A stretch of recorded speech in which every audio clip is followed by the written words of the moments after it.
Entire empires survived by hiding their most important roads in plain sight. These ancient pathways were not just lines on a map. They were state secrets more valuable than gold, the very arteries that pumped wealth and power across continents. Why would a civilization go to such incredible lengths to conceal a simple road? The answer unlocks a hidden war of information that shaped our world. In this journey, you will learn the ingenious methods, from landscapes turned into labyrinths to maps written in code, that protected the greatest routes of antiquity. How did a society make a mountain pass disappear, and what happened when a rival finally uncovered the truth? In our own age of digital firewalls and global supply chains, what secrets are we guarding with that same ancient instinct for survival? A single caravan moves through a narrow mountain pass, its path invisible from the valleys below. The merchants guiding it carry more than silk and spices. They hold a secret that could enrich their city or lead to its ruin. This was the reality for ancient societies, where a hidden road was not a convenience but a matter of survival. Why was this secrecy so absolute? Historian Dr. Elena Vasquez explains that controlling a major trade route was like controlling a kingdom's very heartbeat. To reveal its path was to risk the empire's lifeblood. The stakes were monumental, built on three pillars of power. First was the economy. A trade monopoly on goods like Chinese silk or Incan gold meant unimaginable wealth flowed directly into royal treasuries, funding armies and monumental building projects. If a rival state learned the route, that monopoly shattered and the economic advantage vanished overnight. Second was military security. Supply lines for armies were the hidden networks that sustained military campaigns. An exposed route was an invitation for ambush, capable of stranding an entire army in hostile territory. And third was the advantage of knowledge. These routes carried more than goods. They moved ideas, technologies, and cultural practices. A society that learned papermaking from the East or astronomical charts from another could leap ahead of its neighbors. Protecting these conduits of information was as crucial as guarding the gold. Cities like Petra, carved into rose-red cliffs, thrived precisely because their approach was a closely guarded mystery. Their entire existence was a testament to the power of a hidden path. In that world, knowing the way was a form of currency more valuable than any precious metal. What knowledge do we protect today with that same fierce determination? With these immense pressures in mind, the question becomes how they achieved such incredible feats of concealment. The earth itself became the guardian of these ancient secrets. Roman military scouts, masters of terrain, would deliberately chart a supply line not along open plains, but through a bewildering maze of canyons. Their goal was not to build a clear road, but to create a path that dissolved into the landscape. The natural rock formations acted as a perfect screen, breaking the line of sight and leaving any pursuer disoriented and lost. This was the first and most powerful method of concealment, the strategic use of natural landscapes. Societies leveraged the most imposing and difficult geography as a living, breathing defense system.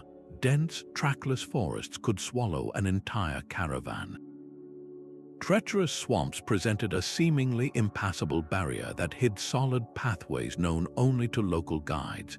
Narrow mountain defiles or passes forced travelers into single file, making their movement easy to hide and easy to defend. The genius of this approach was its permanence and its silence. The mountains and forests asked no questions and never betrayed a secret. Perhaps no civilization mastered this art better than the Nabateans of Petra. Their entire city was hidden within rose-red cliffs, and its main entrance was a masterpiece of geographical deception. visitors would approach through a deep, narrow canyon known as a sick. This natural fissure in the rock stretched for over a kilometer, with walls so high they blocked out the sun. To any outsider, the sick appeared to be a dramatic but ultimately dead end, a beautiful box canyon. What they could not see were the cleverly channeled water conduits and the subtle signs that marked the true path, a route known only to the Nabateans themselves. They turned a geographical feature into a perfect camouflage. This principle extended to every aspect of route planning. Paths were selected for their seasonal inaccessibility, becoming usable only during a brief window of time known to the route's keepers.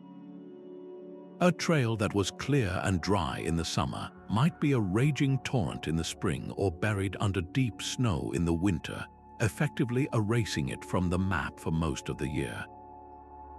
Some societies used dry riverbeds for travel, as the periodic flow of water would wash away any tracks, leaving no trace for followers, and crucially, routes were always positioned away from common vantage points. Instead of crossing a wide, visible valley, a path would cling to a high ridgeline, invisible from below. Consider the ancient Himalayan salt trade.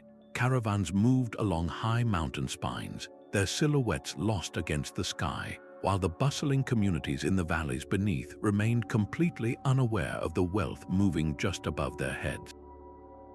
The landscape was not just a backdrop, it was an active participant in a grand deception, a shield carved by nature and perfected by human cunning. But even the most cleverly hidden path was useless without one crucial component: the people who knew its secrets. The most secure vault for a secret route was not a locked room, but a trained human mind. Long before written maps, societies entrusted their most vital pathways to memory, protected by layers of ritual and restricted access. In the vast Pacific, a Polynesian navigator would guide his vessel across thousands of miles of open ocean. He did not consult a chart. Instead, he relied on a complex oral map passed down through generations, a living database of star paths, ocean swells, and the flight patterns of birds, all encoded in chants and songs. This knowledge was never written down, for a captured parchment could betray an entire civilization, but a mind could choose silence. This was the second pillar of ancient secrecy, the control of knowledge itself. Critical navigational information was deliberately restricted to a small, trusted class, whether they were royal scouts, merchant guild masters, or priestly castes.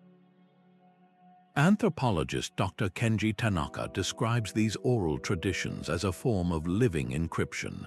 The knowledge was useless without the key to decode it, and it died with its holder if not properly transmitted. This system created an unparalleled layer of security. Complex mnemonics, rhythmic songs, and ritualized stories were not merely for entertainment. They were sophisticated tools for memorizing precise directions, identifying hidden landmarks, and recalling seasonal dangers. A description of a twisted tree or a unique rock formation, sung in a specific verse, would mean nothing to an outsider but was a clear signpost for the initiated. The training to receive this knowledge was a rigorous initiation. An apprentice on the Silk Road did not simply learn the way to the next city. He underwent years of mentorship, swearing oaths of loyalty to his merchant family or guild. He learned the secret locations of life-saving oases in the Taklamakan Desert, wells that were unmarked on any public record. The survival of entire caravans depended on this inherited knowledge, creating a network built entirely on personal trust and bloodlines.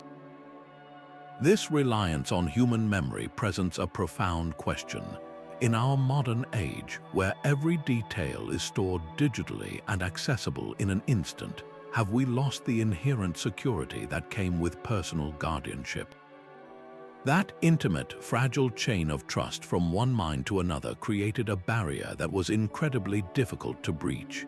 Yet, even the most perfectly memorized route sometimes required a physical token, a tangible clue to guide the way.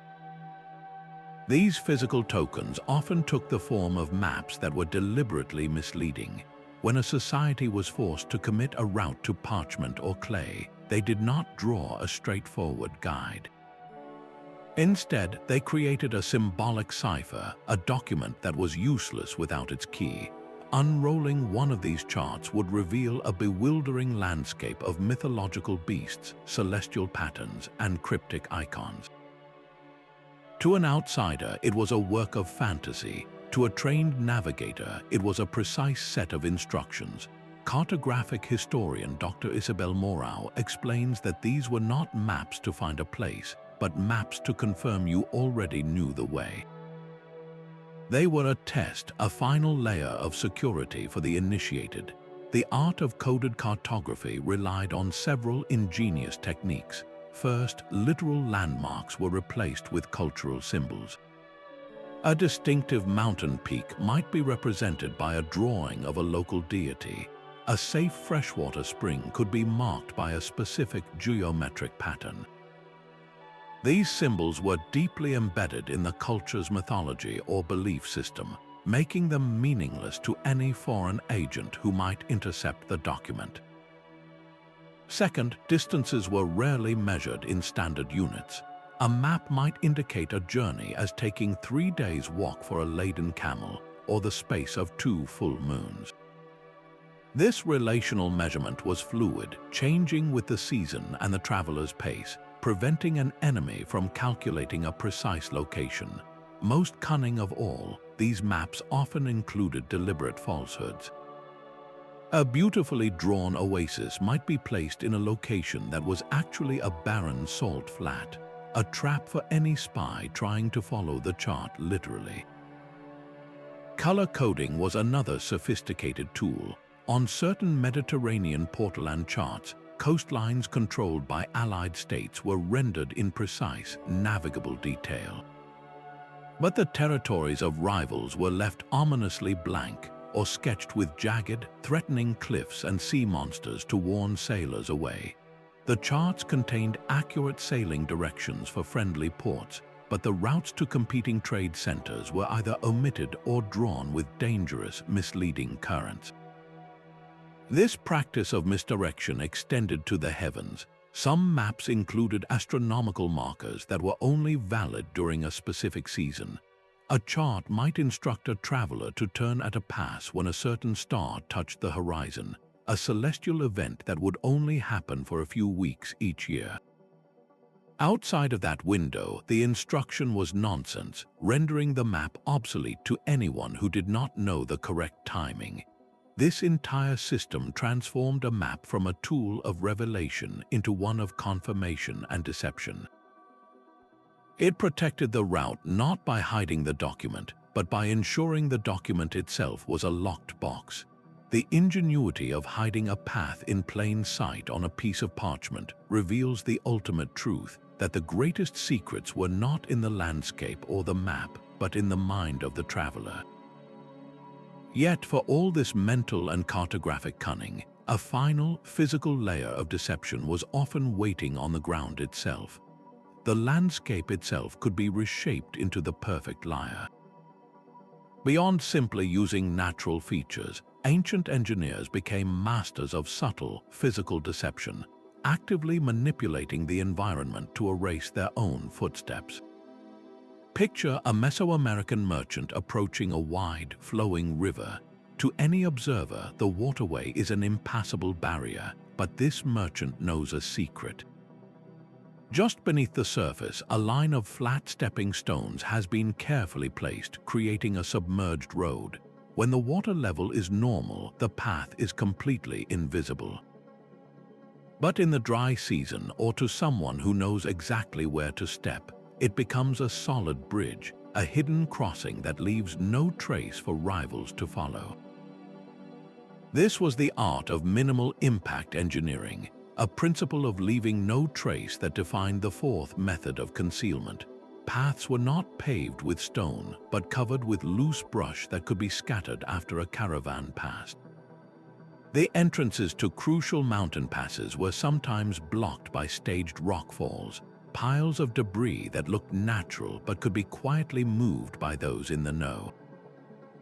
Bridges were constructed from perishable materials like woven vines or lashed timber, structures that could be dismantled or would simply rot away after use, leaving behind no permanent evidence of the crossing. The ancient Egyptians perfected this in the desert. The roads to their remote quarries and mines were not marked by grand monuments. Instead, work crews would meticulously sweep away the footprints of their workers and supplied trains. They marked the correct path using stones that perfectly matched the color of the desert sand. These markers were nearly invisible under the harsh midday sun, but at the low angles of dawn or dusk, they would cast long, guiding shadows, creating an ephemeral trail that only appeared for a few minutes each day. This manipulation extended to the very flora of a region. Native vegetation was encouraged to overgrow a path, creating a living curtain that sealed the route from view. The most cunning tactic was the creation of false paths, trails that branched off from the true route and led pursuers on a futile journey. These decoy trails might end abruptly at a cliff edge, or worse, funnel intruders into a narrow canyon that served as a perfect ambush site. An incredible example of this physical deception can be found in the American Southwest with the ancestral Pueblones, often called the Anasazi. Their entire world was built on hidden access. To reach their cliff dwellings, they carved tiny hand and toe holds into the vertical rock faces. From the ground, these holds were virtually undetectable, mere faint scratches in the stone. But for those who knew the precise sequence, they formed a ladder straight up to their secluded homes. This system made their communities nearly impregnable and their approach a complete mystery. It forces a logistical question that is staggering to contemplate. How did they transport food, water, and building materials along these invisible, vertical highways? The answer lies in a community so intimately familiar with their hidden landscape that they could move entire societies in secret. This intricate dance of camouflage and deception reveals a world where every rock and river could be a trick. But what happened when all these methods failed, when a rival finally pierced the veil of secrecy? The consequences could rewrite history. A silk guide moved through the world as a shadow, his true name a secret more guarded than the spices in his caravan. At each major caravanserai, the resting fortress for travelers, he would vanish, his role seamlessly assumed by another trusted individual. The traveler never kept the same guide for long, ensuring no single person could betray the entire sprawling network. This was the fifth and most human layer of security, the development of a specialized guide system. These guides were living keys, and their very identity was the final lock on the hidden path. They were almost always drawn from specific tribes, families, or closed guilds, bound together by unbreakable oaths and powerful economic incentives. To reveal a route was to destroy their own livelihood and betray their bloodline. Economic historian Professor Ben Carter explains this delicate balance. He states the guide was more valuable than the cargo. Losing one could collapse an entire trade network. The process to become such a guide was a lifelong apprenticeship. A candidate was vetted not just for his skill, but for his loyalty, his family history, and his discretion. Once accepted, he learned a language of silence. Guides often communicated with complex, non-verbal signals, a flick of the wrist or the placement of a stone that directed a caravan down one canyon and not another. For the most sensitive stretches of the journey, travelers might be politely but firmly blindfolded, led by the hand through a labyrinth they were never meant to remember. Their knowledge was encyclopedic and life-saving. They knew the locations of unmarked safe houses carved into cliff sides, hidden cisterns of fresh water in the deepest desert, and how to avoid not only natural hazards like shifting sands, but also the patrols of rival states. Consider the legendary Saharan salt caravans. A Tuareg guide, his face veiled against the blowing sand, would lead hundreds of camels across the featureless erg, the Great Sand Seas. With no roads or permanent landmarks, he navigated by reading the stars with uncanny precision and by recognizing subtle, almost invisible changes in the dune formations, the color of the sand, and the direction of the wind. His mind was a perfect, living map of an apparently empty wasteland. This entire system of trusted intermediaries reveals that the security of these ancient routes was not just a matter of clever tricks with the landscape, but a deeply embedded social structure. It was a chain of human trust where every link was vital, but such a sophisticated system required one final, dark element to enforce its silence. What happened to those who broke this sacred trust? The ultimate safeguard for a hidden route was not a clever map or a treacherous canyon, but the cold, hard weight of the law. Secrecy was woven directly into the legal and social fabric of ancient societies, enforced by royal decrees and powerful, unspoken taboos. A Phoenician city-state could issue a proclamation promising death to any ship captain who revealed the sea lanes to the tin mines of Cornwall. His betrayal would not merely be a personal failure, it would be an act of treason against the entire kingdom. This formal enforcement created a world where silence was not just a virtue, it was a matter of survival. The mechanisms of control were twofold, intertwining formal law with deep social pressure. Royal edicts directly linked route secrecy to state security. Ancient legal codes, like the famous Code of Hammurabi, prescribed severe penalties not just for theft, but for revealing a city's vital infrastructure. Leading an enemy to a kingdom's grain stores or its secret water sources was a capital offense, a crime that threatened the very existence of the community. This legal framework was then amplified by the powerful, self-policing structures of merchant guilds and family clans. These groups operated with an omerta-like code, a vow of silence that was as binding as any law. A guild member who spoke out of turn could find himself ostracized, his trading privileges revoked, and his family's reputation destroyed for generations. The enforcement was often collective, meaning an entire family or guild could be held responsible for the indiscretion of a single member. This created a powerful system of mutual surveillance, where everyone had a vested interest in ensuring everyone else remained quiet. The Venetian Republic perfected this system. Their lucrative trade with the East was protected by a web of state-mandated secrecy. Any merchant or sailor see a UGHT Chinese letter, that is, leaking information about their routes or trading partners, could face immediate exile or even public execution.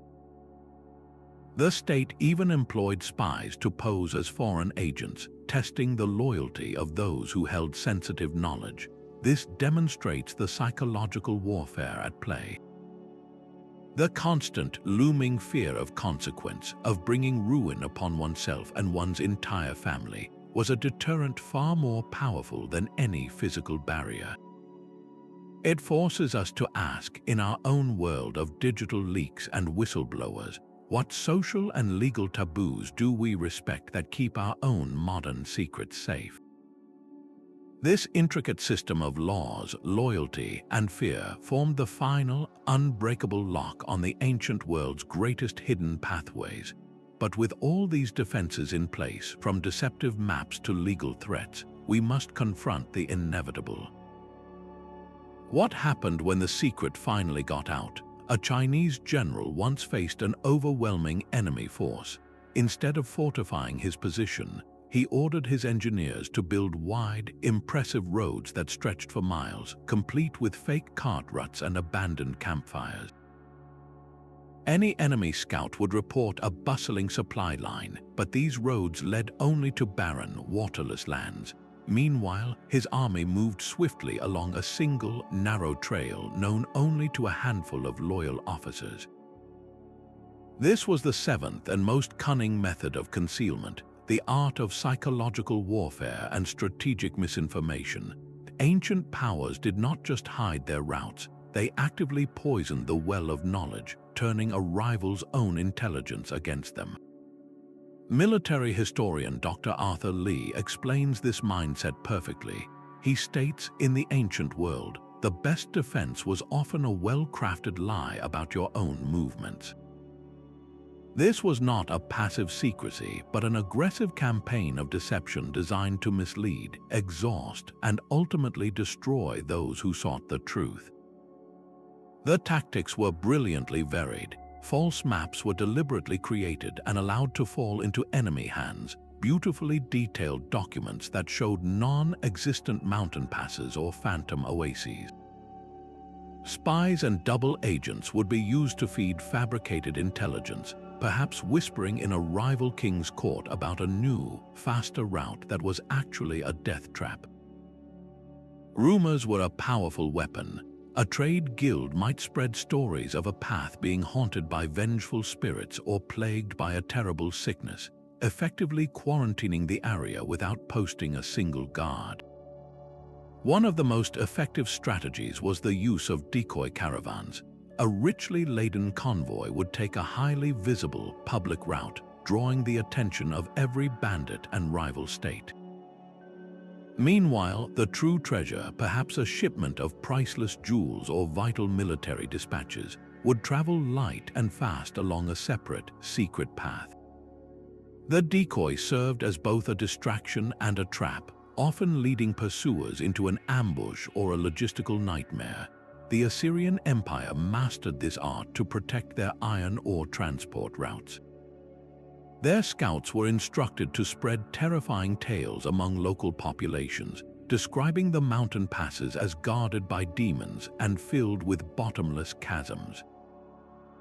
These stories, repeated in marketplaces and traveler inns, became accepted truth. The real routes, meticulously maintained and perfectly navigable, remained free from interference because no one dared to look for them. The psychological toll on an enemy was immense. Imagine being a military commander, your scouts returning with conflicting reports, your spies whispering contradictions. Do you commit your army to the wide, inviting road that might lead to a desert wasteland? Or do you waste precious weeks searching for a trail that might not even exist? This constant state of doubt and confusion could paralyze a rival, making their superior numbers meaningless. This layer of active deception reveals that ancient secrecy was a dynamic battle of wits. It was not enough to build a hidden path, you had to build a dozen false ones around it, creating a hall of mirrors for your enemies. This intricate dance of lies and misdirection required a final, physical expression, a way to harden the deception into the very stones of the landscape. A fortified gate in a mountain pass might appear as nothing more than a weathered cliff face until you stood just a few feet away. This was the ultimate fusion of engineering and stealth, where the very structures built to protect a route were also designed to vanish into the surroundings. Societies moved beyond simply using the landscape and began reshaping it with a dual purpose, creating architecture that defended and deceived in equal measure. The Inca civilization provides a masterclass in this approach with their incredible suspension bridges. Spanning deep river gorges in the Andes, these vital connectors were woven from local grasses, materials that blended perfectly with the environment. A bridge could be dismantled strand by strand and hidden, or cut down entirely in a matter of hours if a hostile force approached. One season, a crucial trade and military route would exist, and the next it would be gone, leaving an invading army staring into an impassable chasm. This was not a permanent monument but a temporary, renewable secret, an engineering marvel that could be erased at will. The Romans employed a different kind of hidden engineering with structures known as cryptoportici. These were long, underground passageways, often running beneath forums and villas. From the surface, all you saw was a bustling public square, but below, officials, troops, and messages could move in complete secrecy, shielded from prying eyes and potential assassins. This subterranean network allowed the empire to project power and control information without revealing its movements, a hidden circulatory system for the body politic. This principle of concealment extended to city defenses. Massive walls often contained secret passages called sally ports, small, camouflaged doors that allowed defenders to launch surprise attacks on besiegers and then disappear back into the stone. A fortress like Masada, perched on a remote plateau, took this even further. Its entire survival depended on hidden engineering. The Romans built a massive siege ramp to breach its walls, but the Jewish defenders inside relied on a network of hidden cisterns and stairways carved into the cliff face. These channels, collecting precious rainwater and allowing covert movement, were virtually undetectable from the outside, turning the mountain itself into a stocked and fortified sanctuary. The strategic placement of forts and watchtowers also played a crucial role in obscuring the true path. A line of fortifications might not simply guard a road, it might actively hide its most critical turn. By placing a large, imposing fortress at a particular junction, builders could draw an enemy's attention to a false, heavily defended front, while the real route slipped away through a less conspicuous valley nearby. The architecture served as a magician's gesture, a grand distraction that misdirected the audience from the actual trick.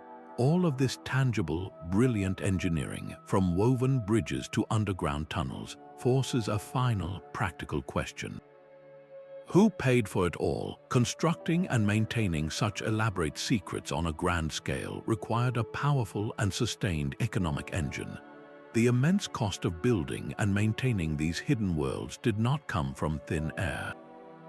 Who financed the silent guides, the deceptive maps, and the secret police that guarded them? The answer lies in a simple but powerful economic reality. Secrecy itself was a business model, one of the most profitable in the ancient world. By controlling a hidden route, a kingdom or a merchant guild could create a complete monopoly. They alone decided the supply of a precious good, which meant they alone could dictate its price. Economist Dr. Fatima Al-Jamal explains this principle perfectly. She states, secrecy created artificial scarcity, and scarcity drives profit. The entire system was a closed loop, funded by the very wealth it was designed to protect. The funding models were as varied as the routes themselves. State treasuries directly financed the hidden military roads that supplied their armies, viewing it as a non-negotiable expense for national security. Powerful merchant guilds pooled their vast resources to hire private guards, bribe local chieftains, and commission those beautifully deceptive maps. And often, special taxes were levied directly on the goods that traveled the secret paths. A bale of silk or a sack of peppercorns was not just a commodity, it was a piece of the security apparatus, its sale price including a built-in fee to keep the route hidden from competitors. The profits from these monopolies were then relentlessly reinvested back into the system of secrecy. The incredible wealth generated by a single shipment of Chinese silk was used to pay the desert scouts who knew the locations of the unmarked wells. The fortune made from Baltic amber funded the guards who patrolled the hidden forest trails of northern Europe. This created a self-perpetuating cycle of wealth and concealment. The more secret the route, the higher the profit. The higher the profit, the more that could be spent on making the route even more secret. Nowhere was this more evident than in the arid lands of ancient South Arabia. The kingdoms there, like Saba, built their entire civilization on a royal monopoly over the incense trade. Frankincense and myrrh were not merely pleasant fragrances, they were spiritual necessities for temples across the Mediterranean and Near East, worth more than their weight in gold. The source of these resins was a closely guarded state secret, and the routes from the harvesting grounds to the shipping ports were protected by a network of fortified outposts and loyal tribal allies. Every ounce of incense sold carried a tax that paid for the soldiers and the deception that kept the supply chain a mystery. This was not a side project, it was the core of their economy, a business strategy built entirely on knowing something that no one else did. This economic engine, turning secrecy into gold, forces us to look at a single, legendary route where the stakes were perhaps the highest of all. A caravan master pauses beneath a vast desert sky, unrolling a chart that seems to map the constellations. In his hands, he holds a dual reality, for this star map is also a terrestrial guide, its true routes encrypted in the language of his ancestors. The Silk Road was not a single road at all, but a sprawling web of deception, a masterpiece of collective secrecy woven across continents. Its true power lay in its deliberate fragmentation. No single merchant, guide, or even emperor ever knew the entire path from the jade markets of China to the bazaars of Rome. This was a system designed so that its greatest secret, the complete route, did not exist in any one place. Instead, it was broken into pieces, a puzzle whose solution was scattered across thousands of minds. A guide might know the way from Dunhuang to the next oasis, but the journey beyond that was the sacred knowledge of another family, another guild. This decentralization created a formidable barrier. A spy could bribe one guide, only to find himself stranded at the edge of that guide's knowledge, forced to find a new keeper for the next fragment of the journey. Chinese authorities actively perpetuated this secrecy with terrifying myths. They spoke of the Taklamakan Desert not as a challenging passage, but as a supernatural land of death, a sea of shifting sands haunted by demons and malevolent spirits. These stories were not mere folklore, they were strategic misinformation, a psychological wall designed to turn away the curious and the ambitious before they ever took a single step. Meanwhile, on the western stretches, Arab and Persian sailors guarded their maritime charts of the Indian Ocean with equal ferocity. Their knowledge of the monsoon winds was a corporate secret as valuable as any cargo, protected by complex codes and a deep-seated cultural tradition of silence. At the heart of this labyrinth sat the great oasis cities like Samarkand. These were more than just glittering markets. They were the central nodes of a clandestine intelligence network. Here, information was the ultimate currency. Merchants from the east would whisper of political instability in Chang'an to those heading west, allowing them to adjust their routes and avoid conflict.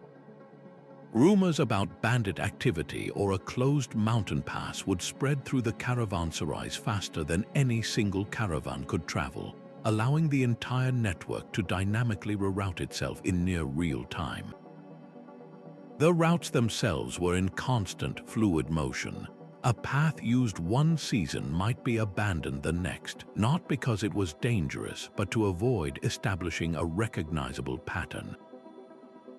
This constant change made the Silk Road not a fixed line on a map, but a living, breathing organism that could reshape itself to evade threats.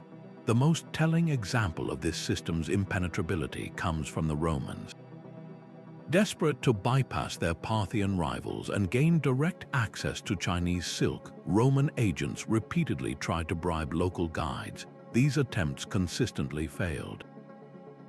The guides, bound by unbreakable oaths to their tribes and guilds, and understanding that their unique knowledge was the source of their wealth and status, simply could not be bought. The secret of the direct route was protected not by a single lock, but by 1,000 different locks held by 1,000 different people. This continental-scale deception reveals that the greatest secrets are not kept by walls, but by webs, a lesson that echoed in the cloud-shrouded mountains of another continent entirely. A Spanish conquistador, his armor gleaming in the thin mountain air, stops dead before a sheer rock wall. His local guide gestures upward, and only then does the soldier see it, a staircase carved so perfectly into the granite that it seems to melt into the cliff itself, leading to a world he cannot comprehend. This was the genius of the Inca Empire, a civilization that did not just build roads, but wove an entire highway system into the very fabric of the Andes, hiding it in plain sight across thousands of miles. Their network, the Cuhapacñan, was the lifeblood of the largest empire in the ancient Americas, and its secrecy was as vital as its stone-paved surface. The key to this concealment was a profound integration with the sacred landscape. Many of the most crucial pathways were not merely transport routes but sacred pilgrimage lines, known in their entirety only to a select few, the priests and the legendary Chasqui Runners who served as the empire's living, breathing communication network. These runners could relay a message from Cusco to the farthest outpost in a matter of days, sprinting along paths that remained invisible to the very communities living in the valleys below. How did they achieve such a feat? The Inca engineers deliberately chose the most challenging geography. Instead of following the easier river valleys, they built their roads along steep, inaccessible mountain ridges. From the ground, these paths were mere scratches on the distant peaks, but from the ridgetops, they offered clear, defensible views while keeping all movement hidden from the lowlands. This high-altitude concealment was complemented by the brilliant use of natural camouflage. Roads passing through the perpetual mist of cloud forests would vanish into the damp greenery, while those crossing the vast, treeless Puna grasslands simply blended into the rolling hills, their stonework indistinguishable from the natural bedrock. The system was dotted with subtle signs for the initiated. Travelers relied on puruoka, carefully arranged piles of stone that appeared to be random scree to the untrained eye. To a Chasqui runner or an imperial official, these cairns were a clear guide, marking a fork in the trail or the direction to the next hidden tambo way station. These way stations were not built in obvious locations, but tucked away in secluded valleys, their presence betrayed only by a thin wisp of smoke or the knowledge passed down through generations. Perhaps the ultimate example of this hidden infrastructure was the secret approach to Machu Picchu. While the main Yorubamba River valley below was a visible thoroughfare, the royal road to the citadel took a different, secret path. It traversed high mountain passes and was protected by a series of fortified gates, like the Intipanku, the Sun Gate. These gates controlled access perfectly, appearing as part of the natural stonework from a distance, but functioning as a formidable choke point for any unauthorized party. This entire system, a marvel of engineering and secrecy, raises a compelling parallel. If a land-based empire could hide a highway in the sky, what secrets were being guarded across the trackless expanse of the world's oceans? A Phoenician ship cuts through the night waves, its sail darkened, its course set by stars that do not appear on any Greek chart. For centuries, this was the silent reality of the Mediterranean, a vast sea dominated by a people who understood that the true treasure was not the tin or the purple dye they carried, but the knowledge of how to find it. The Phoenicians built their commercial empire not on Chinese letter or open trade, but on a foundation of navigational secrecy so complete that it kept their rivals wandering and their sources mythical. Their mastery was a two-part strategy, combining unparalleled ship technology with a relentless campaign of misinformation. Their vessels were the key to the first part. The deep-keeled galley was a revolutionary design, allowing these ships to sail further from shore into the deep, open waters of the Atlantic where no coastal observer could track their course. This was not merely a voyage of exploration, it was a tactical disappearance. While Greek ships clung to the coastline, moving from one visible landmark to the next, Phoenician captains would vanish over the horizon, guided by a celestial map known only to their own kind. Their knowledge of the stars went far beyond the common constellations. They possessed an intimate understanding of star paths, of how certain celestial bodies aligned with distant, unmarked coastlines. This was a science they guarded with their lives, a hereditary secret passed from father to son.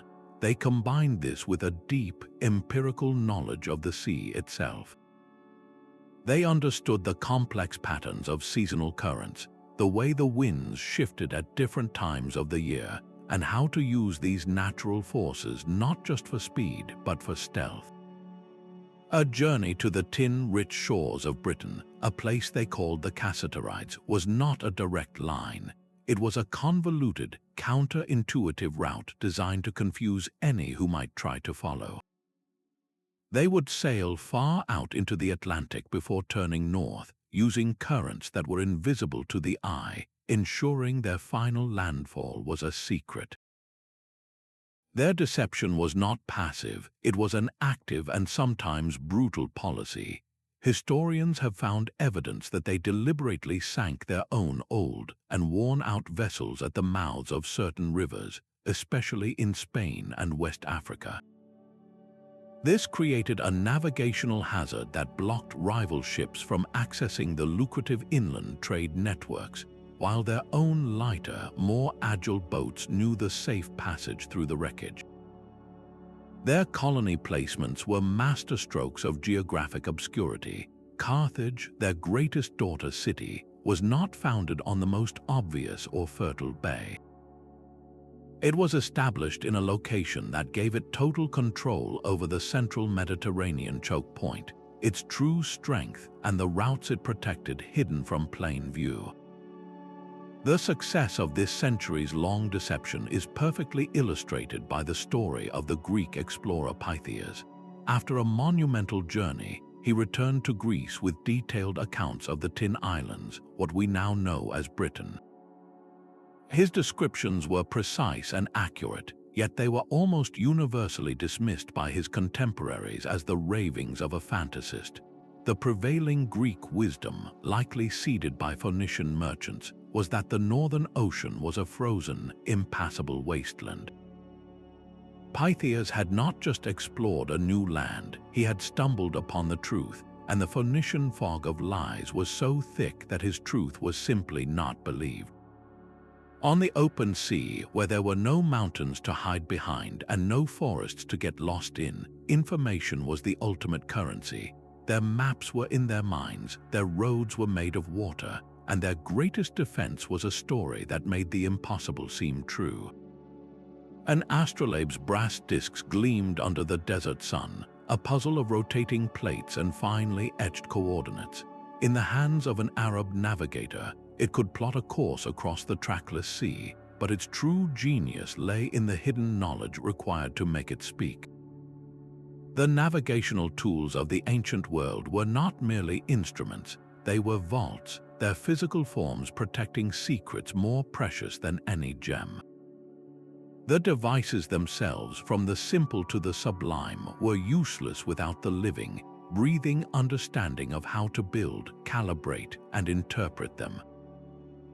This created a unique challenge. How do you protect a secret that exists not in a single location, but in the very act of its use? The camel, a simple rectangle of wood and a knotted string used by Arab sailors, offers a perfect example. To an untrained eye, it was a child's toy, but in practice, it was a precise tool for measuring latitude. A sailor would hold the wooden card at arm's length, aligning its top and bottom with the North Star and the horizon. The specific knot held between his teeth indicated the correct latitude for his destination, the knowledge of which knot corresponded to which port was a trade secret passed from master to apprentice, a mental map disguised as a piece of string. This principle of obscurity was applied to far more complex devices. The Greek dioptra, a sophisticated surveying instrument, could be deliberately miscalibrated by its maker. A rival who stole the device would find its measurements leading his ships onto rocky shores or into endless, empty ocean. The true calibration was an oral tradition, a whispered correction factor known only to the trusted few. Instrument makers themselves were often members of secretive guilds, bound by oaths that carried the weight of treason. The creation of a magnetic compass in its early days in Europe was shrouded in such mystery that its operation was often attributed to magic or divine intervention. Sailors might whisper that the spinning needle was guided by spirits, a clever ruse to deter the curious and prevent rivals from understanding the natural magnetism that made it work. This obfuscation extended to the very rituals of use. A Polynesian navigator would consult his stick chart, a framework of palm ribs and shells representing ocean swell patterns, only in the privacy of his hut or during a sacred ceremony. To observe him was one thing, but to understand how he translated that abstract web of sticks into a mental image of the open sea was an art form that died with its master. Consider the Viking sun compass, a wooden disc with a central gnomon that cast a shadow. It seemed straightforward, yet its accuracy depended on a set of carved lines that were unique to each ship and each season.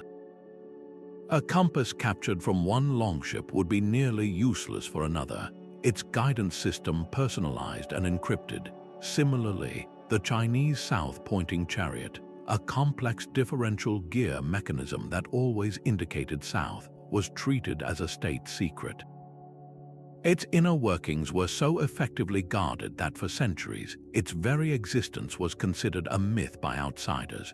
The goal was always the same, to ensure the tool was a locked door, and the key was carried solely in the mind of the user. This fierce protection of physical instruments reveals a world where knowledge was not just power, it was a tangible asset to be defended at all costs. And where there are valuable secrets, there will always be those determined to steal them. A Han Dynasty envoy named Zhang Qian walked for years as a prisoner of the steppe tribes. His official mission was diplomacy, but his true goal pulsed beneath the surface, to map the hidden trade networks of the empire's fierce rivals, the Xiongnu Confederation. He was not just a diplomat, he was one of history's earliest documented spies, a key player in the high-stakes counter-art of route discovery. For every civilization that mastered the art of hiding a path, a rival was perfecting the art of finding it. This relentless cat-and-mouse game became an engine of innovation, pushing both concealment and intelligence, gathering to new heights of sophistication. The methods these seekers employed were as varied as they were cunning. Disguised merchants, their caravans laden with goods, were also laden with questions, their true purpose to memorize terrain and befriend local guides. Captured scouts were not always executed. They were often subjected to intense interrogation, their knowledge of a single mountain pass prized above any ransom. In bustling port cities from Alexandria to Canton, rival agents would quietly bribe low-level officials, seeking scraps of information about ship manifests and departure dates that could reveal a pattern, a hidden sea lane. States would even fund what appeared to be purely scientific or exploration missions, their real objective to map a rival's coastline and identify the river mouths that led to wealth. The analysis of trade goods themselves became a science. A Roman merchant examining a bundle of silk might note a unique dye or a weaving technique, clues that pointed to a specific region of origin. Observers tracked the seasonal migrations of birds, reasoning that a consistent flight path might lead to an unknown island or a sheltered bay. On land, agents would take up positions on high cliffs or remote hillsides, conducting primitive surveillance for weeks to catch a glimpse of a caravan moving through a supposedly impassable valley. A compelling case of this desperate search involved the Roman Empire's obsession with the source of the Nile. The great river's origin was a secret fiercely guarded by the middlemen kingdoms of Marave and Axum, who grew rich controlling the flow of gold and ivory.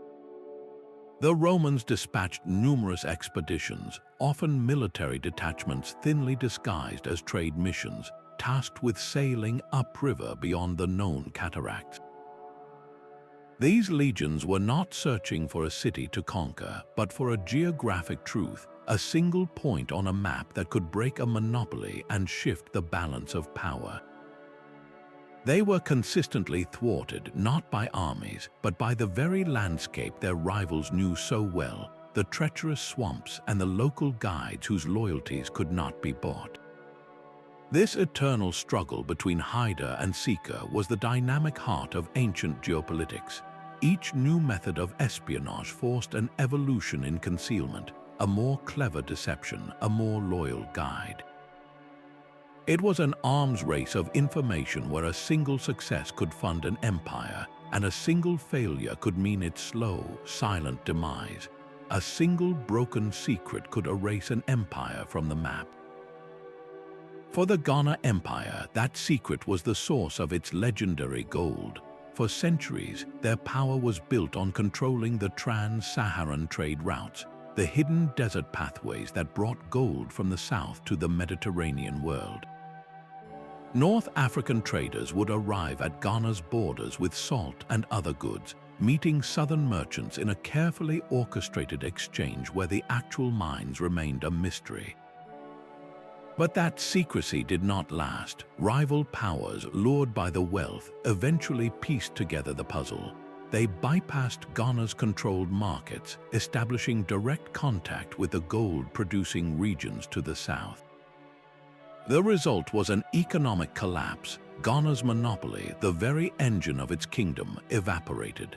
The tax revenue that funded its army and built its cities dried up, and the empire faded into history, its power supplanted by new states like Mali that now controlled the flow of wealth.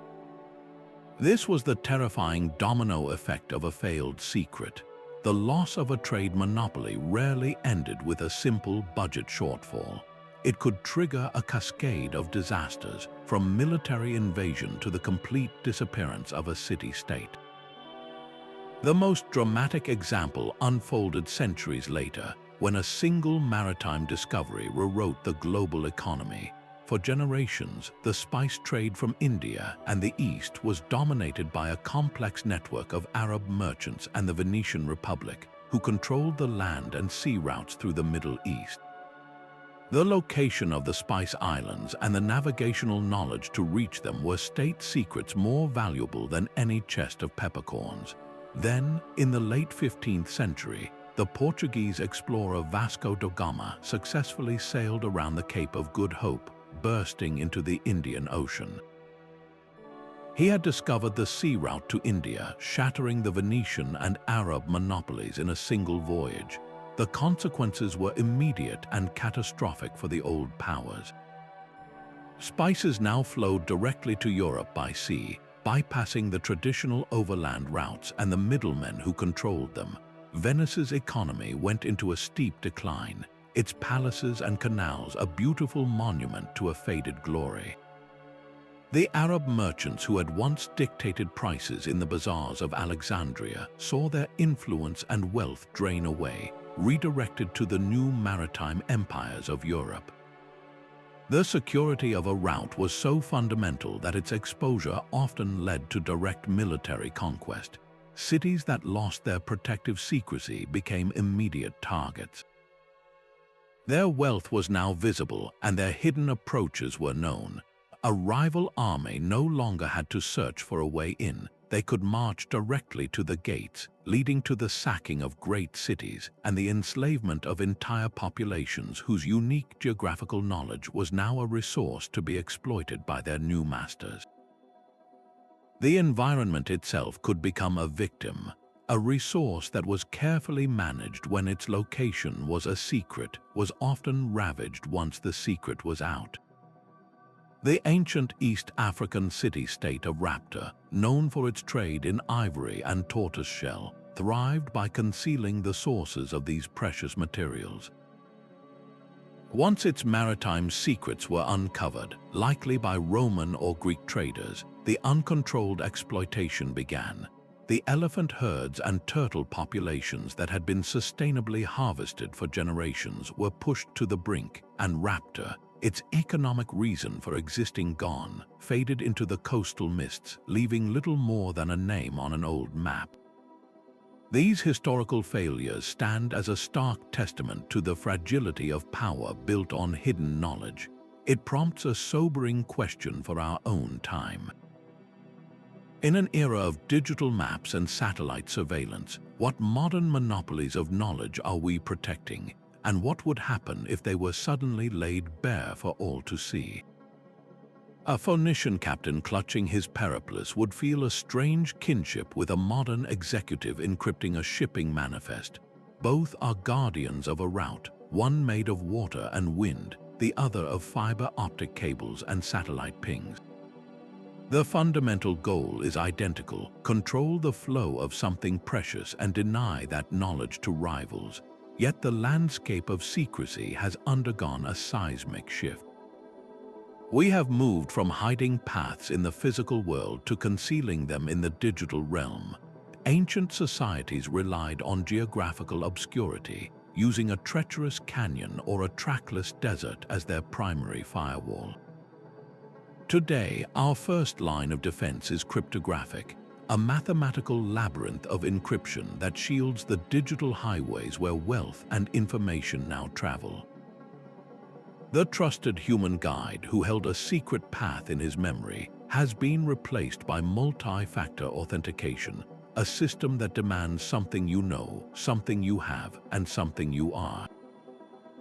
And the strategic rumors of demon-haunted passes have evolved into sophisticated cyber disinformation campaigns, where false data can be injected into a rival's network to misdirect their entire logistical operation. The parallels are striking. Modern corporations wield trade secrets law with the same absolute authority that ancient merchant guilds enforced their blood oaths. A recipe for a soft drink or the algorithm governing a social media feed is protected by legal statutes that carry penalties just as severe, in relative terms, as those faced by a Phoenician trader who betrayed a sea lane. Nations now use satellite surveillance as their high-altitude watchtowers, constantly monitoring global supply chains and military movements from the ultimate ridgeline. The ancient practice of hiding the source of a valuable commodity finds its direct descendant in the extreme measures taken to protect semiconductor manufacturing processes. Just as the Chinese Empire guarded the secret of silkworm cultivation, threatening death to anyone who smuggled eggs or mulberry seeds out of the country, modern nations and corporations go to incredible lengths to secure the complex intellectual property behind computer chips. The intricate blueprint for a single microchip is a secret more valuable than any ancient spice route, its protection involving not only digital security but also physical isolation and intense counter-espionage. This enduring consistency reveals a profound truth about human organization. The instinct to control a critical pathway, whether it is made of stone or silicon, is a timeless driver of power. It forces us to ask a difficult question: when does this necessary protection of a route, a process, or an idea cross the line from prudent security into an oppressive control of knowledge itself? A city's survival once hinged on a single, hidden spring, its location a secret withheld from neighboring villages during a relentless drought. This stark choice forces a difficult question: were these ancient practices of concealment a necessary shield for survival, or a weapon of deliberate control? The ethics of secrecy are not a modern invention. They were woven into the very fabric of these hidden routes, creating a world of profound moral complexity. On one hand, secrecy was an undeniable defense mechanism. For smaller cultures facing powerful empires, hiding a trade route was often the only way to avoid being swallowed whole. It prevented their unique resources from being plundered and their cultural identity from being erased by a dominant force. This protective secrecy allowed fragile societies to maintain their autonomy and negotiate from a position of strength rather than being reduced to mere subjects. Yet this same power could easily curdle into oppression. When a powerful state like the Roman Empire hoarded knowledge of supply lines, it was not merely protecting itself, it was actively enforcing a system of economic dependency. Conquered territories were deliberately kept reliant on Roman grain shipments and military roads, a strategy designed to stifle rebellion and ensure perpetual subservience. Secrecy became the invisible chain that bound them. This dual nature fostered deep, systemic distrust between cultures. A society excluded from a trade network saw its neighbors not as partners, but as rivals hoarding life-changing opportunities. They were denied access to new technologies like advanced metalworking or agricultural techniques that could have improved their quality of life. This enforced ignorance stifled innovation on a broader scale, slowing the cross-pollination of ideas that drives human progress. Consider the perspective of those deliberately left outside the labyrinth. A coastal community barred from the maritime knowledge of the Phoenicians would watch wealthy ships sail past, forever locked out of the economic prosperity that lay beyond the horizon. Their potential for growth was systematically suppressed by a wall of silence. The Amber Road presents a compelling case study in this ethical gray area. For the Baltic tribes, controlling the secret sources and paths of this golden fossil resin was a brilliant economic strategy. It allowed them to build a thriving civilization by creating a luxury good coveted by the Mediterranean world. Their secrecy was a justified form of leverage, preventing more powerful states from simply taking what they wanted. But from a wider lens, this control also meant that the benefits of amber, from its beauty to its perceived mystical properties, were artificially restricted. Its distribution and price were dictated by a single, secretive network, keeping a valuable commodity from a wider population and concentrating its wealth in the hands of a few. Where, then, do we draw the line between prudent security and harmful exclusion? The pressure to discover a hidden route often boiled over into conflict, proving that a secret too tightly held could become a spark for war. The aftermath of these choices has left a permanent mark, creating gaps in our historical understanding where entire chapters of human interaction were deliberately erased from the record. A laser pulse from a drone high above the Guatemalan jungle strikes the ground, returning data that paints a ghost on a researcher's screen. It is the faint, straight line of a Mayan causeway, a royal road hidden for 1,000 years beneath an unbroken green canopy. This is the new frontier of discovery, where we are learning to see through the very deceptions that ancient societies perfected. Unearthing these deliberately erased pathways requires a form of historical detective work that blends the patience of an archaeologist with the intuition of a spy. The quest to map these hidden networks is fundamentally interdisciplinary, stitching together clues from scattered fields into a coherent picture. Philologists, experts in ancient languages, meticulously scan crumbling manuscripts for coded references. A single line in a Roman trade log might mention a journey of 7 days from a city to a valley of the Red Rock, a phrase meaningless on its own but which becomes a vital clue when cross-referenced with geological surveys. Geographers then take this textual fragment and walk the land, feeling for the subtle truth under their feet. They have learned to identify ancient paths not by visible stones, but by the telltale compaction of the soil, a hard layer untouched by plows that whispers of countless footsteps over centuries. The very plants can betray a secret. Palynology, the science of pollen analysis, allows scientists to drill a core from a peat bog and read the landscape's history like a book. A sudden, ancient spike in grass pollen and a decline in tree pollen along a specific line could indicate a cleared and maintained route, a highway that left no visible trace but permanently altered the local ecosystem. The distribution of artifacts acts as another silent map. When a particular type of pottery, sourced to a single, distant quarry, is found consistently at sites along a hypothetical line, it charts a trade flow as clearly as a dotted line on parchment. Even rock art, once dismissed as mere decoration, is now scrutinized for navigational meaning. A spiral carved near a spring, a series of dots that mirror a constellation.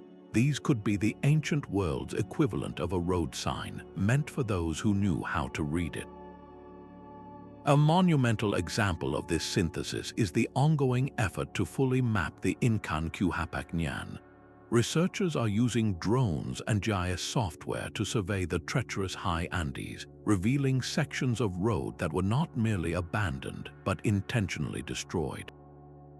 They find staircases dismantled stone by stone and retaining walls pushed into ravines, a clear testament to a society scrambling to erase its own arteries from history before an advancing enemy. This painstaking work proves that the art of discovery has become as sophisticated as the art of secrecy once was.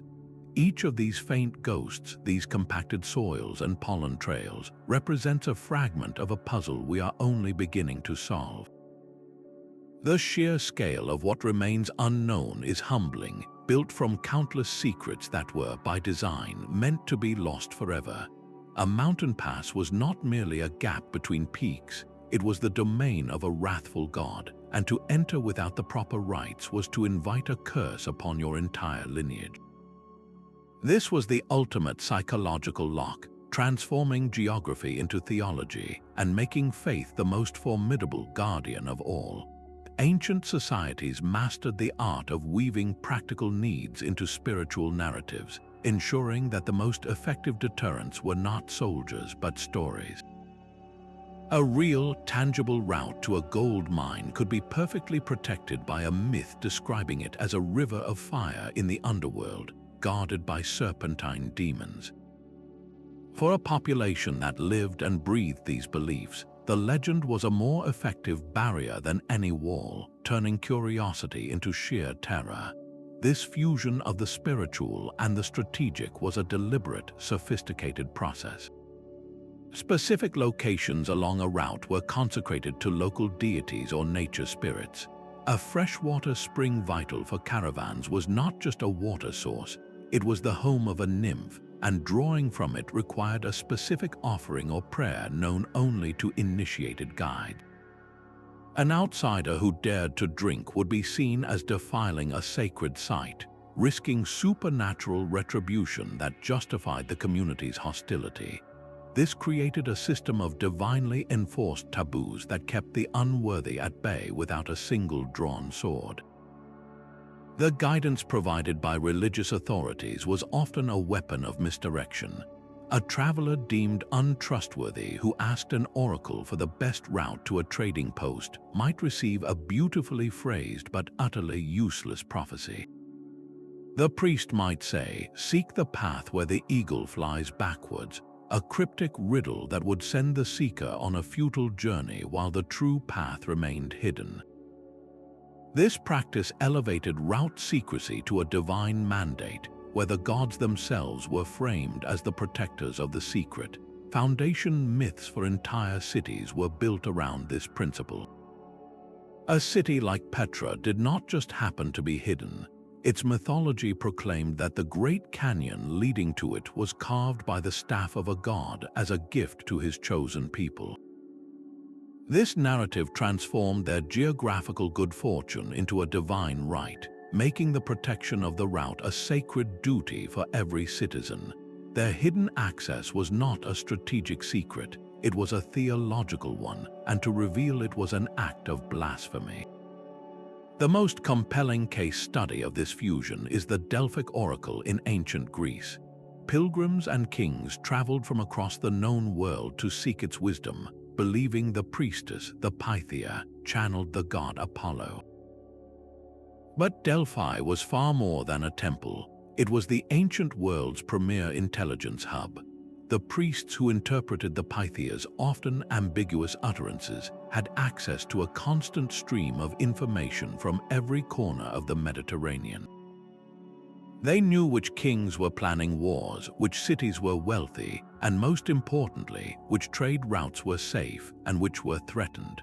When a Spartan king asked about the best route for a military campaign, the oracle's response could subtly steer him away from an ally's hidden silver mines or toward a vulnerable rival. The priests used their divine authority to control the flow of practical, terrestrial information, all under the unassailable cover of religion. Their prophecies protected economic and military secrets with a power no mere mortal decree could ever match, because they appealed not to fear of man, but to fear of the cosmos. This profound intertwining of belief and secrecy reveals that the most powerful maps were not drawn on papyrus, but inscribed in the human soul. If a path could be protected by the very words used to describe it, what other secrets were hidden in the languages of the ancient world? Two merchants in a Damascus bazaar barter over the price of saffron, their true negotiation hidden within a casual exchange about the weather. One mentions the path of the blue stone is clear, a statement that would mean nothing to you or me, but to his counterpart, it confirms that a specific mountain pass is free of ice and safe for travel. Language itself became the most fluid and invisible of all defenses, a living cipher that protected secrets in plain hearing. This was linguistic secrecy, the art of encoding vital information within a shared vocabulary designed to be utterly opaque to any outsider. The merchant guilds and trading families developed their own argot, a specialized jargon that transformed their conversations into an unbreakable code. A simple word like fox might not refer to an animal, but to a specific, treacherous bend in a river. A dry well in their parlance could actually mean a hidden cache of fresh water. The genius of this system was its adaptability and its deniability. A conversation about routes could be held in the middle of a crowded inn, with every word overheard and none understood. Place names were deliberately crafted to mislead. A lush, fertile valley vital for grazing might be known on guild charts only as the Desert of Ghosts, a name that would actively deter investigation. A safe harbor with a gentle beach could be called the Bay of Sharp Rocks. These were not mistakes, they were carefully engineered falsehoods, creating a cartography of lies that protected the truth. Numbers and distances were perhaps the most cleverly disguised. You would not hear a merchant say the next oasis is 20 miles away. Instead, he might recite a fragment of poetry.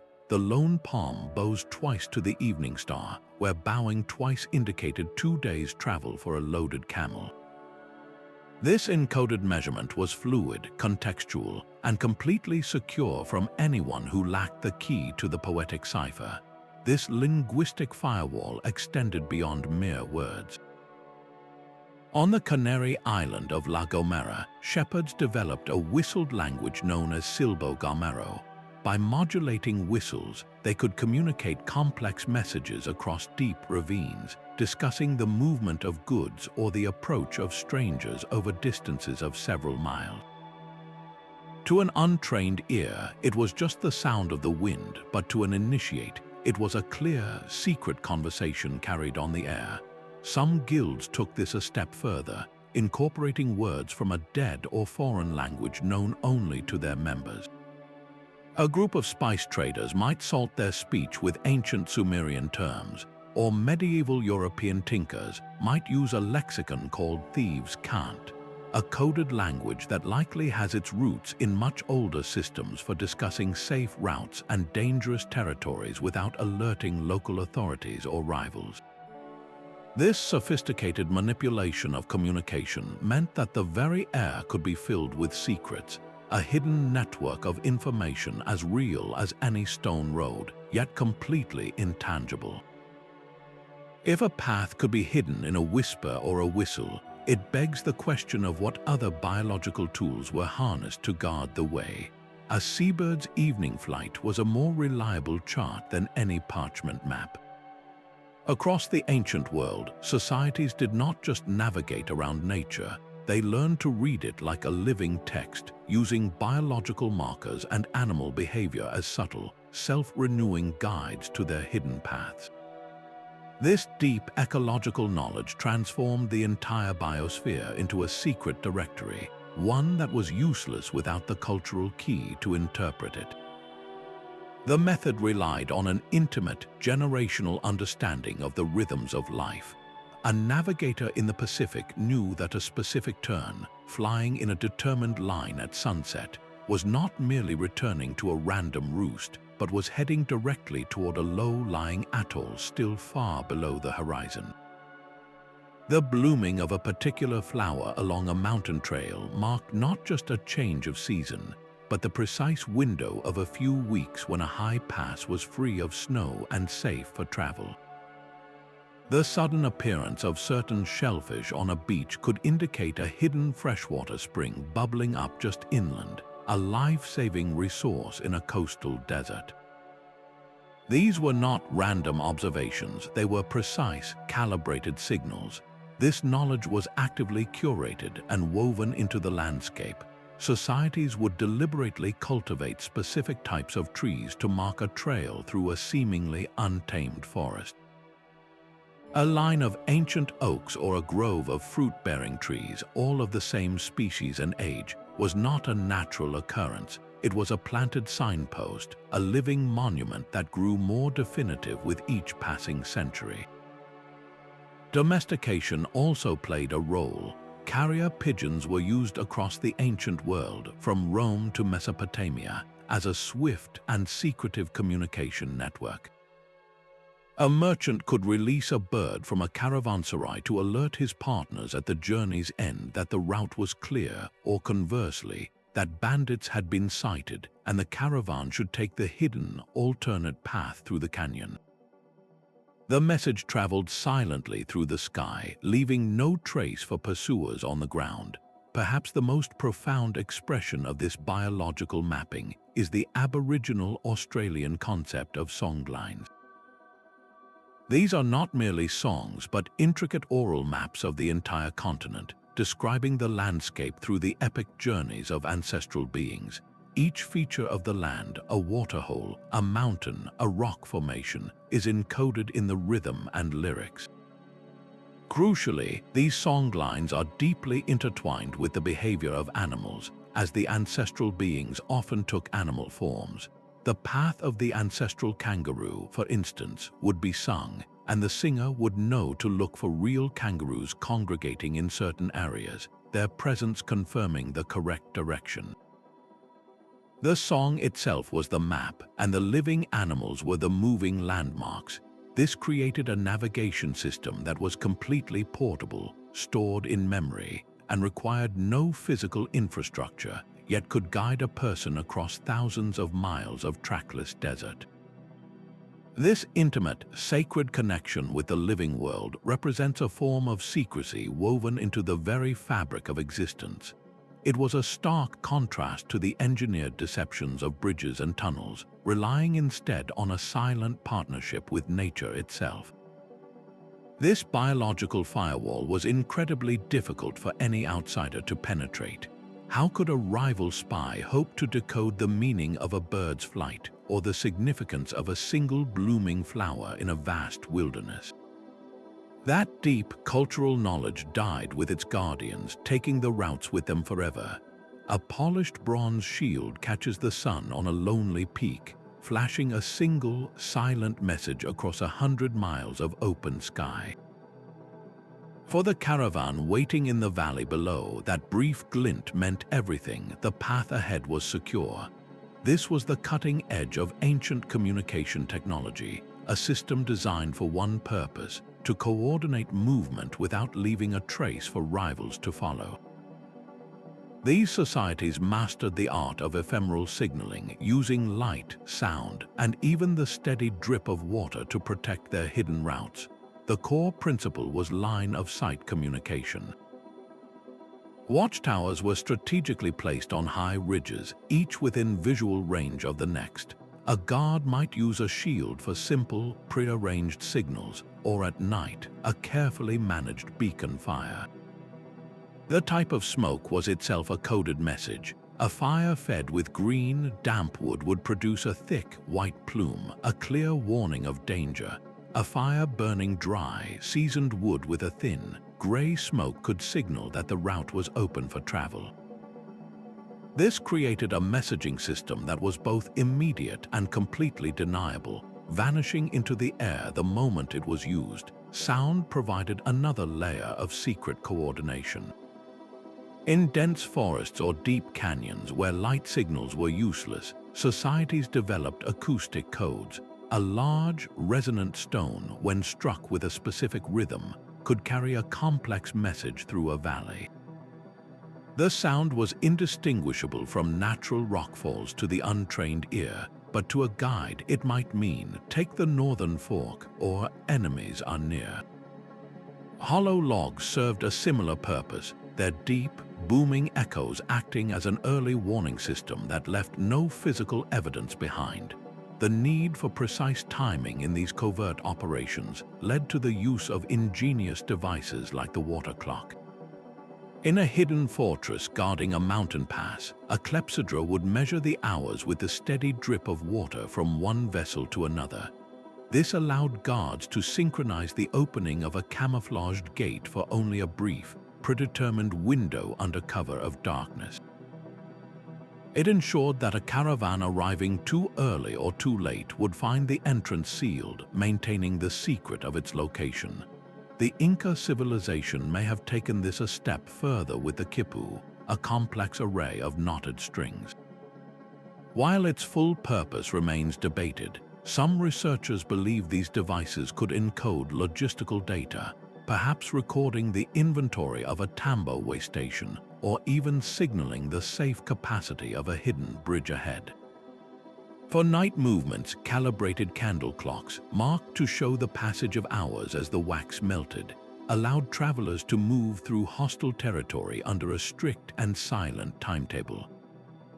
The Byzantine Empire perfected this technological web with their beacon system across Anatolia. A chain of fire stations stretched from the frontier to the capital, Constantinople.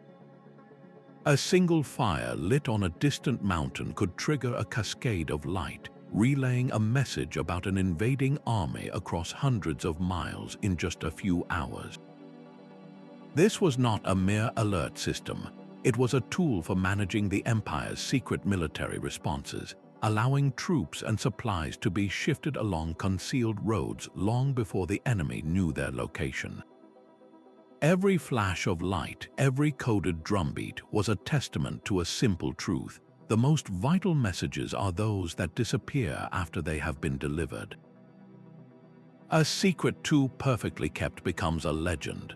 The most protected routes of the ancient world did not simply vanish from maps. They blossomed into magnificent stories, their very invisibility fueling the imaginations of generations. The quest for El Dorado was never just about a man of gold.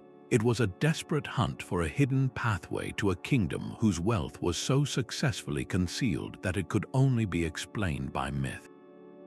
This reveals the ultimate feedback loop of secrecy, where the absence of hard facts creates a vacuum filled by rumor, and those rumors grow into legends that then drive real-world exploration and conquest. For the societies guarding these routes, these myths were not a problem. They were the final, brilliant layer of their defense. A powerful legend could act as a magnet, drawing rivals and fortune seekers toward carefully crafted decoys and away from the true, hidden sources of wealth. Consider the enduring story of the Kingdom of Prester John, a mythical Christian monarch said to rule a lost empire of immense riches in the heart of Asia or Africa. For centuries, European explorers searched for this phantom kingdom, a tale likely born from fragmented, whispered accounts of the real Nestorian Christian communities. and the concealed trade networks along the Silk Road. The myth was so compelling that it redirected entire expeditions, sending them on wild chases into barren lands, while the actual trade in silks and spices continued undisturbed along its secret corridors. Similarly, the Fountain of Youth was not merely a dream of immortality. It was a distortion of very real knowledge held by indigenous peoples about hidden, mineral-rich springs with curative properties. By the time these accounts filtered through multiple languages and the desires of conquistadors, they had transformed into a legendary destination that lured ships into unknown and often deadly territories. The most striking example of this phenomenon unfolded in the deserts of North America. Spanish explorers, fueled by tales of the 7 cities of Cibola, whose streets were supposedly paved with gold, marched deep into the continent. They endured tremendous hardship following rumors of a hidden route to untold treasure. They did not find cities of gold, of course. Instead, they meticulously mapped the vast canyons, rivers, and mountain ranges of the American Southwest. Their futile quest, driven by a myth born from successful secrecy, inadvertently unveiled the geography of a continent. The line between a hidden trade route and a legendary city had completely blurred. A secret, guarded with enough cunning and silence, had ceased to be a mere fact and had become a force of history itself, capable of redirecting the course of exploration and expanding the known world, all while the original truth remained safely hidden. The echoes of those hidden pathways still shape the world we navigate today. From the Silk Road to the fiber optic cable, the fundamental truth remains unchanged. Controlling the flow of information is the ultimate source of power. The ancient art of secrecy was never a single trick, but a complex tapestry woven from the threads of landscape, language, law, and human psychology. Societies used the earth itself as a living shield, turned words into unbreakable codes, and enforced silence with the full weight of royal decree. This multifaceted approach served a dual purpose. It was a vital shield for survival, protecting fragile economies and cultures from being overwhelmed. But it was also a potent weapon of control, enabling empires to dominate and subjugate through enforced ignorance. At its core, this entire system was driven by a simple, relentless economic engine. Secrecy created monopoly, and monopoly created wealth, a self-perpetuating cycle that funded armies and built cities. The philosopher General Sun Tzu understood this dynamic perfectly when he declared that all warfare is based on deception. The principles these ancient cultures perfected are not relics. They are the blueprints for our modern world. The trusted guide has been replaced by multi-factor authentication. The deceptive map has evolved into complex encryption algorithms. The strategic rumors of haunted passes are now sophisticated cyber disinformation campaigns. We still hide our greatest routes not in mountain passes, but in server farms and proprietary logistics networks. The next time you see a nondescript shipping container or consider the hidden path of a digital transaction, remember the long shadow of this ancient instinct. Look at the world's hidden infrastructures with this new lens and ask yourself, what are the modern equivalents of those hidden springs and silent guides? How do we, in our own time, guard the arteries that keep our world alive? Thank you for joining this exploration into the shadows of history. If the art of secrecy has captivated you, please subscribe for more journeys into the world's greatest mysteries, and let us know in the comments which ancient method of concealment you found most brilliant.